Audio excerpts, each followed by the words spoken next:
degree na dinoktor pala. Yan ang alok umano ng isang lalaki na inaresto ng mga tauhan ng NBI. Ang hinihingi umano ng suspect, aabot sa 300,000 piso kada tao.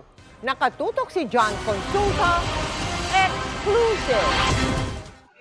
Pagkaabot ng perang 160,000 pesos sa target ng operasyon,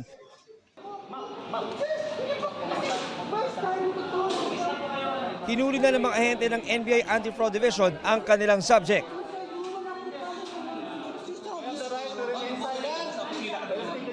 Arestado sa entrapment si Jonathan Lavea sa isang establishmento sa Mandaluyong City. Reklamo ng ilan sa kanyang umanong mga nabiktima. Nag-aalok umano ang suspect ng PhD honorary degree at mga awards kapalit ng 60,000 pesos hanggang 300,000 pesos kada tao. Pero natuklasan nilang ang inaalok na doctorate degree, peke lang pala. Inoperan niya ako ng award for a fee. And then after that, inoperan din niya ako kung gusto ko daw maging Doctor of Humanities. Yung binayad ko dito is worth 60,000 pesos. Tinawagan ko talaga yung university. Doon ako nagulat na hindi pala siya authorized na magbigay ng award. Hindi namin alam may 240 pala at yung pala bayad daw sa aming pagka-honorary doctorate business administration at accredited daw sa Singapore. Pero depensa ng inaresto, wala raw siyang ginagawang kasalanan at binabalikan lang daw siya ng kanyang mga inireklamo. Yun ay kabayaran ng sponsorship, hindi investment, hindi to scam, it is more of recognition.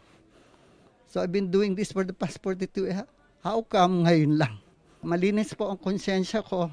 Pero ayon sa NBI, ang kanilang natuklasan, maglalagay lang sila ng tarpaulin, tapos mayroong konting seremonyas, iaabot yung certificates, pagkatapos conferment na raw yun. Nag-verify din ng NBI from the Commission on Higher Education, and according to the Commission on Higher Education, ang nagko-confer lang na inaalaw nila na higher education institutes ay ilan lang sa Pilipinas.